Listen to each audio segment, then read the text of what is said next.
What's up guys, it's your boy Cielshock from CTUSA Mini 4wd Racing Squad, and I'm a teacher here in Noobworx. And before I start my video, I'll say shout out to high-speed Matrixx oil and high-speed Matrixx power cleaner. If you guys are interested with these two amazing products, I got the link at the description below. Again, high-speed Matrixx oil and high-speed Matrixx power cleaner, I have the link at the description below. And also, I want to shout out to Alvin De Castro, Mini 4wd Racing Team Rome, and also Hellboy and Sir Ruben. Alright, enough with the shoutouts. Today's video is going to be how to make a rear body damper. And before all that, we need all the tools and the parts that we need. Here we go. Thank you, Cielshock. And here are the tools that we need to make our rear body damper. So first, we need our safety goggles. This is to prevent any carbon dust in entering our eyes when we cut the carbon, because our eyes are very sensitive and we want to always protect it. Next is our professional mask. So this is to for us to prevent in inhaling this carbon dust when we cut the carbon, so that it cannot cause any health issues in the future. So we need a professional mask, or any mask can do, as long as it can cover your nose, or it can like filter small particulates, you know, like carbon dust, because this one we're gonna cut. Next is rotary tools. So on my left, I have the Dremel 200. And on my right, I got the micro Dremel. So we prefer using micro Dremel because it has its settings so that we can customize the speed of our rotary tool when we cut the carbon. But it doesn't have to be like Dremel brand. Any rotary tool brand can do.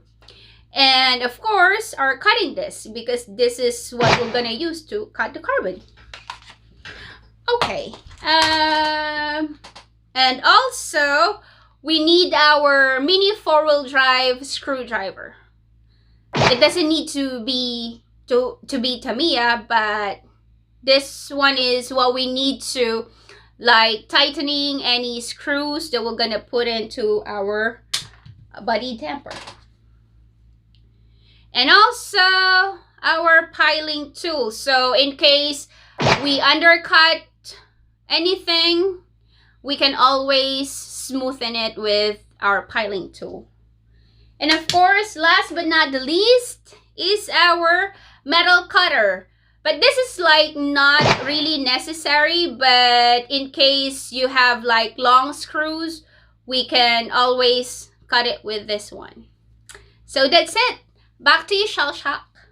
Alright guys, so now we are going to build this rear body damper system for Super 1, Super 2, VS, VZ, TZ, and TZX chassis. But first, we're going to need some parts. The first part that we're going to need is high-grade carbon multi-roller setting stay, 1.5mm J-Cup 2019 version. Again, it's high-grade carbon multi-roller setting stay, 1.5 2019 J-Cup version, item number 95121. Again, it's item number 95121. You guys must be wondering why I'm using this, because for adaptability purposes, because the holes will be aligned perfectly. You can also use the 95131 2020 version. Next part would be the high-grade carbon reinforcing plate. Is basically extended. It's item number 95123. Again, it's the high-grade carbon reinforcing plate for 13-19mm roller J-Cup 2019 95123. You can also use the different high-grade carbon like this. It's item number 15495. Again, it's item number 495. It's a shorter version. You can also use this one. Next part would be the lightweight plastic spacer set. Item number 95496. Again, it's item number 95496. We're going to use the 3mm and the 6.7mm fluorescent yellow for color matching. We also going to be needing some mass dampers. It's item number 95324. and item number 15459. Again, one is 95324 and the other one is 15459. That's the mass damper weights, and the other one's coming from an AR side damper set. We're also going to be needing some screws right here. It depends how long you want to use it, so that will be your discretion. Alright, so first we are going to open this one, the extended popsicles, which is the high-grade carbon reinforcing plates, and this would be basically going to be the arm of our body damper. You gotta be careful here, guys, for cutting this. So you gotta be doing some fitting like this. See, you're gonna look, it's gonna look like this. So you need some trimming. You're gonna cut the carbon so it won't be hitting the chassis, or else your body damper will be on top of it. It's gonna end up being a hammer damper instead. So as you can see the difference, this is the shorter one. So because we are using the extended popsicle, we are going to cut it as short as the other reinforcing plate. Again, you can use the other reinforcing plate that I mentioned earlier, but because of color matching that I'm doing, because I'm anal about that I'm doing, we're gonna cut this both sides. We're gonna be careful of cutting it. We're gonna make it nice. All right. So we're also gonna use a rotary tool, obviously, for cutting that. So let this get this out of the way, and you gotta remember those are that spot, that hole would be your mark when cutting it. And of course, we're gonna cut the sides so we can get that carbon out of the way so it won't be hitting the chassis though. So that's what we're gonna do. All right. So I'm gonna use the rotary tool. I'm gonna cut it this way first, and the other one will be this way, like that. All right. So boom, this is gonna be the finished product. When you do it, this is what's gonna look like. So as you can see, it's shorter. And so if you wanna be sure about how accurate or precise you're doing it, you make sure you aligned it with your second plate, so it will be aligned and it will look like this. All right, so let's put that on the side. The next thing we're gonna do is we're gonna make a base for those two arms. All right, so we're gonna be needing the high-grade carbon multi-roller setting stay that we're using. I mentioned earlier that I need this for adaptability purposes because this lines up perfectly with the holes in the arm that we're gonna do, and we're gonna be needing two of these later because we're gonna use the other carbon roller setting stay for the side catch for the dampers. But for now, let's do this. It's gonna be basically our control arm of our body damper, so it's gonna be our plate. So we're gonna cut it with a rotary tool, and we're gonna cut the under part, that part for clearance. So we're gonna use the rotary tool. We're gonna cut it like this, and as I go, you will see how it will line up. It will line up like this when the battery damper is finished. So now we are going to cut it with the rotary tool. Just be careful using the rotary tool because this is very dangerous for kids. You guys might get hurt, but this is the cutting point. And on top, we're gonna clear that too because that's the one that's hitting the battery. All right, so this is what it's gonna look like. You see, it's pretty simple. We just cut the top, cut the bottom, and cut both sides. As you can see, it will line up better now with the battery lock. Pretty cool, right? Take a look. All right, so now we are going to start building making the side catch. So the side catch is basically where we're gonna put our damper. So we need those three holes. So we need this part again for those three holes. If you remember, I said again earlier that for adaptability purposes, we're using the Jacob 2019 because the older version have two holes that are like next to each other, and that will be no good for making a body damper system. And I'm gonna put a picture on the side so you can see what the 2017 version got and the older versions look like. That's why we're not using those, because this one is better. So basically that's what's gonna look like, and it's gonna damp like that. So we're gonna start cutting like this, and I'll show you the finished product in a few seconds. And it's gonna look like this. There you go, boom. So this will take a lot of practice. This was also, you got to be precise and very be careful when using this. Some people use copy parts for tracing it. If you guys are actually not confident like cutting it this way, there are some copy parts that you guys can buy, but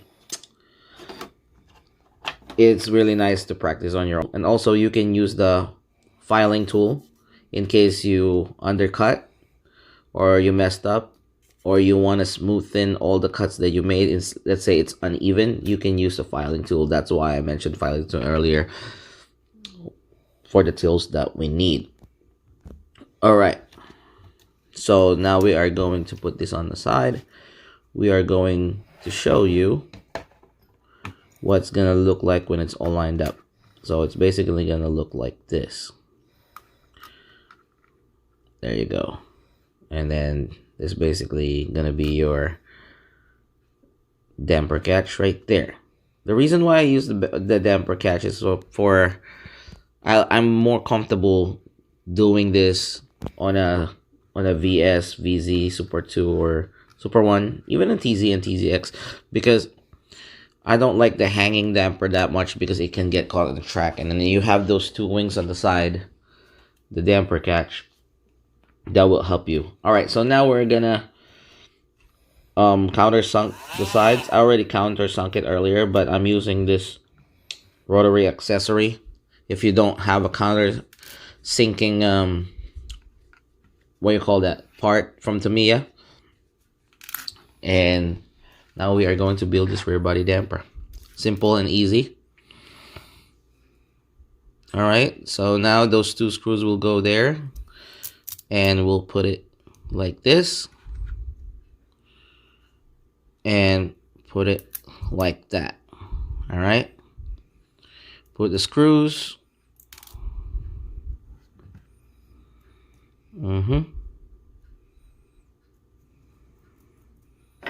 Pretty sweet. Tighten it up. Nut driver.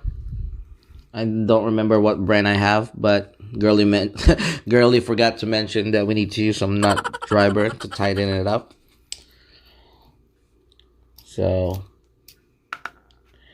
that's what's gonna look like. I like how it's perfectly lined up, because the older versions doesn't line up that well for the setting stays. So now I'm so happy that Tamiya actually created one. Again, you can use the 2020 version, the 95131. It also lines up this way. All right, so now we're putting some nuts. Girlie didn't mention the nuts again earlier, but I mentioned it to you, like we need a nut driver obviously, and we need some nuts. These nuts, that's what she said. All right, so let's get serious on this one. Tighten this up.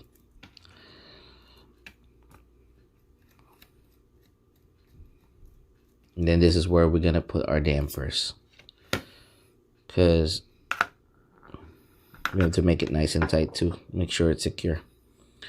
It's pretty nice now. Starting to get. There you go. That's the first damper. I'll put the heavier damper first, the 2.51 on top. And I used a rubber tubing AO part 1045, item number 10320, to secure the dampers. Again, AO 1045 10320. All right, so this is what's gonna look like. This is the finished product, and it looks awesome. We just make sure to tighten these nuts right here. That's what's gonna look like. It's pretty simple, right? This is my version 1 of the rear body damper. Again, you can use this for Super 1, Super 2, VS, VZ, TZ, and TZX chassis. So this is what's gonna look like. As you can see, it's not gonna hit the chassis. But when I'm fitting, remember this, when you guys are fitting the body damper into any chassis, this one I have is VZ chassis, my latest build. And make sure you use batteries. You put the batteries on the machine or the Mini 4-wheel drive, so you can actually have a perfect fit.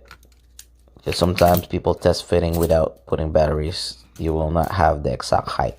So that's what it's gonna look like, you know, when you put it on top right there. And you have to make sure that it's Tamiya legal. It should be 1 millimeter above the ground, because if not, you will be DQ'd.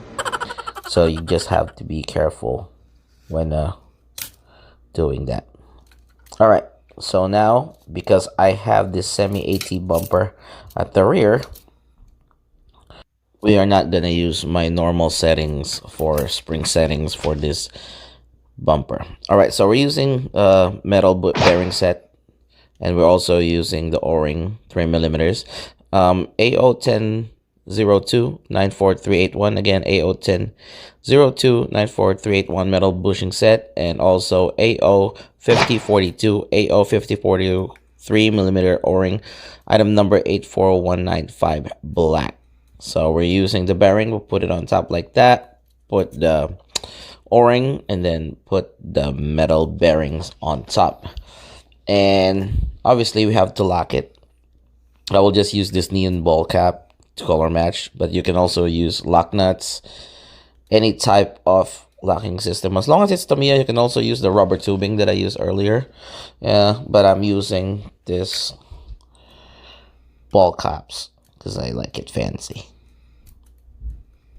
All right, so that's what's gonna look like. All right, so now when it's like secure like this, you have to make sure that it's Tamiya legal. As you can see, it's not 1mm obviously above the ground. So I'm using this Tamiya brake. This is Tamiya brake scraps that I use. You'll stick it up under. You can use black, green, whatever you want. I just happened that I have a extra scrap of the blue, so it can raise up like that. So now it's above the ground. I can still adjust it if I want to, and I make sure it's lined up like this. It depends what settings do you want for the height. If you want it leveled, you want it higher, you want it lower, you know, it's up to you. It's your discretion when you're racing. It depends how you want the car to jump high or low or whatever. For me, I want it lined up like this, even like this. Also, you had to make sure that it doesn't hit underneath. As you can see, it's not lined up like this, so it's not super tight yet, so I can adjust it if it's gonna hit the chassis underneath. So make sure there's a good amount of clearance, because if not, it's gonna get caught in the chassis. Make sure it's not tight, and then the body damper will not work. You know, there you go. That's what's gonna look like, and that's our final product of our rear body damper, and hope you guys like it. And there you go. That's the video. That's the how-to video, how to make a rear body damper, and that's only my version 1. That is for Super 1, Super 2, TZ, TZX, VS, and VZ chassis. Again, that is only for those chassis. All right, so let me remind you guys, what's the purpose of dampers? Dampers basically absorb the shock when the car is coming from a jump and it lands on the track.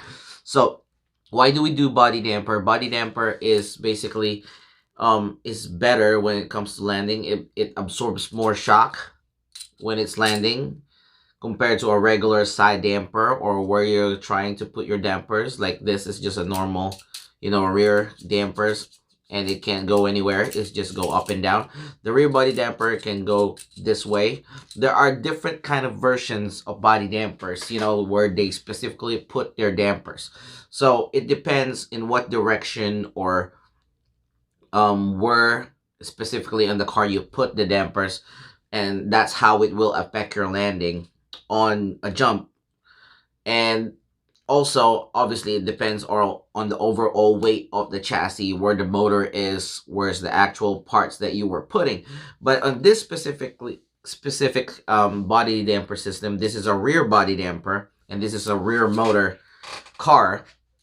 I use a rear body damper on this build because I want my car to go higher when it jumps. It hang times more when it's on the rear, and also it lands longer. But also again, it depends how tight you wanna tighten this damper, so that will still affect that. But overall, in general, the purpose of doing a body damper is to make your landing better, instead of using just a regular weight dampers, and you pretty much have a little bit more control because this have moving parts, and it depends where you actually really put or how you create your own body damper. So, hope you guys like this video. If you guys have a different version of your body damper, specifically for a rear body damper, put it in the comments. I would like to talk to you. You can post it on Noobworx page. You can also put it on send it on my Instagram. Let's talk about your rear body damper and let's have a talk. This is Cielshock from City USA Mini 4-wheel drive racing squad, and I'm a teacher here in Noobworx. Don't forget to subscribe and like. As I always say, we learn from you learn from us. Always race humble. Peace.